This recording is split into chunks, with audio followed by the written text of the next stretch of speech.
Welcome back to the Briarhost, your go-to channel for everything Sylvaneth and Age of Sigmar. I'm Dave, and today we're going to be diving into something very important for all you Sylvaneth generals out there, list archetypes. And really, this is important for any player in Age of Sigmar, so I think a lot of us have a lot to learn. Whether you're new to the faction or a seasoned veteran, understanding different list archetypes can really give you a competitive edge on the battlefield. It's also just really helpful to branch out from your typical play style and understand how other folks engage with the game and maybe discover something new and unique that you hadn't considered previously. So with that being said, let's get right into it. Before we jump into more specifics, let's break down what we mean by list archetypes. In Age of Sigmar, there are several ways you can approach building an army list. Some lists are very fast and aggressive. Others will focus more on holding objectives and grinding it out throughout the game. Others will focus on holding on to objectives and scoring primary points. With Sylvaneth, your options are quite unique. Thanks to the ability to teleport and really just manipulate and control the battlefield, with our dense forests, with our abilities, there's a lot of interesting, unique skill expression opportunities in there. So with that being said, today we're going to be looking at 3 list archetypes: durable control, fast aggression, and monster mash. First up, we have the durable control list. This one is all about resilience and strategic positioning. The idea here is to create a tough core of units that can hold objectives and grind out your opponent over the course of the game. Think of Tree Lord variants, Kurnoth hunters, and dryads, sometimes in larger numbers. These units can be really hard to shift and can really contest objectives with ease. But it's not just about the durability. These lists also often make great use of Sylvaneth's abilities to plant trees to block line of sight or to shut off charging lanes, say for specific large-based enemies. Blocking the enemy line of sight can also be really impactful, especially into shooting armies. The most defensive-minded of Sylvaneth generals would consider taking units that do not have the fly keyword so that they can really shut off that shooting ability. For a quick explanation of how that works, consider checking out my video about terrain. Key to this archetype is having access to abilities like Fights First and Fights Last. Most units in Sylvaneth's range do not have this ability. Most units in Sylvaneth's range just don't have the ability to stand and fight, which makes sense. It's kind of the flavor of the army. But we do have access to some abilities that can sort of allow us to have a little bit of staying power or to get around it in another way. Key here is setting up your units so they fit within the range of another unit's abilities. Well-placed Awakened Wildwoods are key here. They will allow you to block line of sight for some shooting units, allow you to teleport across the board and quickly mass your forces, and add buffs to units like your dryads. This list, like all of our lists today, are aiming to create a dilemma. Creating problems is nice, but problems have answers. If you create a dilemma where there's not really a good answer, your opponent is more likely to make a mistake that you can exploit.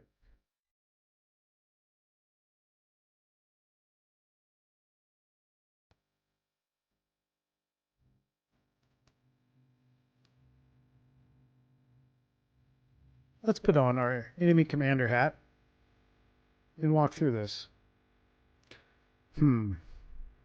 There is a unit of dryads sitting on that objective.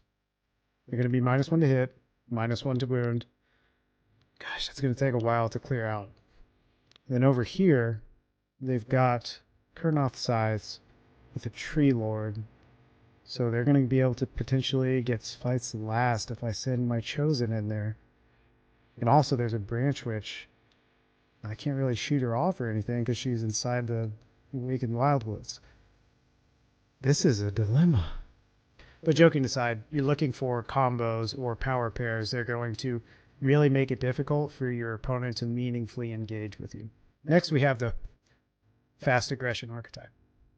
This build is all about speed and applying pressure at the right spot. The goal here is to overwhelm your opponent quickly, often using units like Belthanos, Gossamet Archers, and Alariel to disrupt and control key parts of the battlefield. Remember, when you select these units, you pay a premium for all of their abilities. So, don't leave them on the table. Do everything you can to create opportunities and synergies so you can eke out the most value, and everybody that comes to the fight is carrying their weight. To give you an idea of how I engaged with this list in that sort of process, I'll walk through just what went through my head. So Belthanos, key for there, is to allow my units to get run and charge. That's so important because not only is it going to allow me to destroy units, it's going to allow me to create opportunities to score battle tactics, get into position to control objectives, and ultimately win the game. Gossamed archers are a really important part of this list. They're going to be able to go out there, project force, divert and turn the opponent, potentially even disrupt them for a turn or two as they redeploy and countershoot back and just create problems. They're also just fantastic prospectors. Their ability to move after they shoot is fantastic for the order battle tactic. I can often send them out to tank the flanks, take their land, and then also complete the Reclaim the Realms battle tactic for order.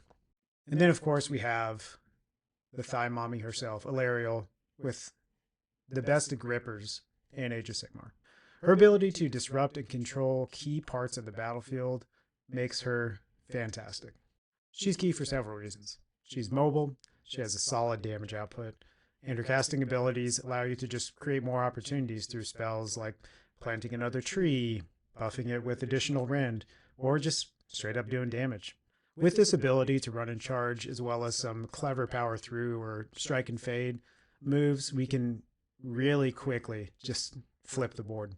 And that's what makes them so tricky to tie down and really connect with.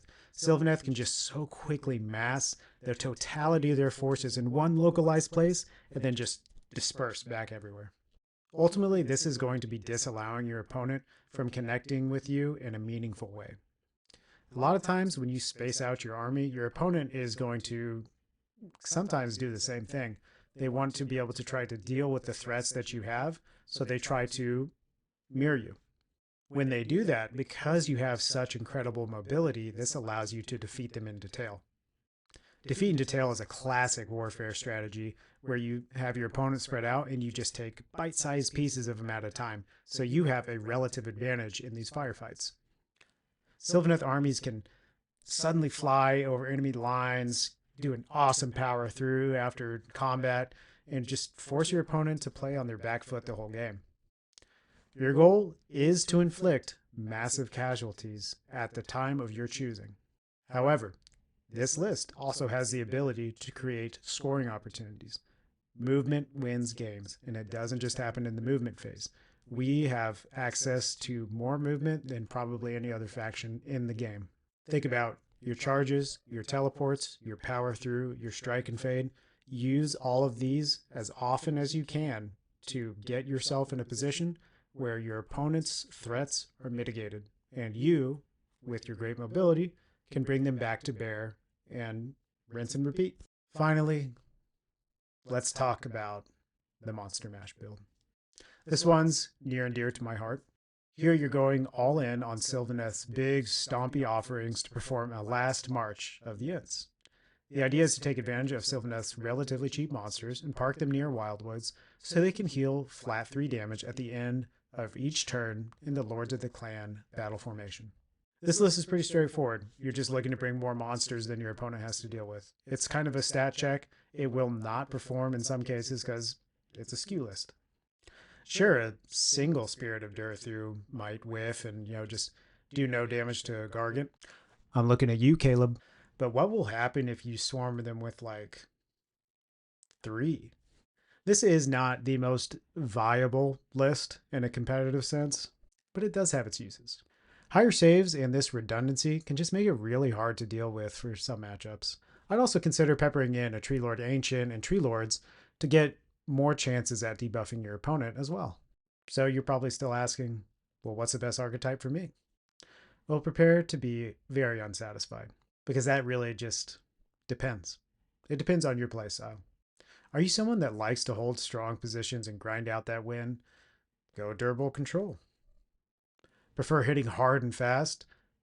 The fast aggression archetype is for you. If you like stomping around with big monsters and just wrecking the place, a Monster Mash list could be the perfect fit. And don't forget, these archetypes are not set in stone. You can mix and match elements of each depending on your preferences, what works best for you, and what models you have. The key to any good list is finding the right balance and still having adaptability. You never know who you're going to pair against, and you need to put yourself in a position where you have a chance to win by having a sort of take all comers list. That's that adaptability. I'm going to tell you a little secret. Getting better at this game is like anything else in life. If you get more practice, you will get better at this game. And more importantly, finding out how these off meta and suboptimal units operate or don't operate well within your army is actually really important. For one, the talking heads of the internet, myself included, should not dissuade you from taking units that you just want to take. That being said, we got to manage our expectations. If we take a list full of nothing but dryads, we're probably not going to do a lot of damage. But the only way you're going to be able to really come to those conclusions and make meaningful decisions is to try it out yourself. Taking a winning list off the internet, like a net list, and trying to just replicate those results and expecting a 5-0 is not going to work. It takes a lot of experience, especially with Sylvaneth, to inform your understanding of the game. It is a admittedly very high skill floor, but I would argue it's even higher skill ceiling. So play out with these different units. Try stuff out. If it doesn't work, great. You have that information, and you learned another component of the game that you maybe weren't engaging with previously. Okay, folks, that is going to wrap us up today for our list archetypes for the Sylvaneth army. I hope this has given you some inspiration for your next army build, whether it's trees or not. If you have any thoughts or questions, I would love to hear your feedback in the comments section below. Also, check out some of our previous videos for some more insights about Sylvaneth and any other happenings going on in Age of Sigmar. There's a lot on the horizon. Thanks for watching, folks. Keep those branches reaching towards the sun. Take care.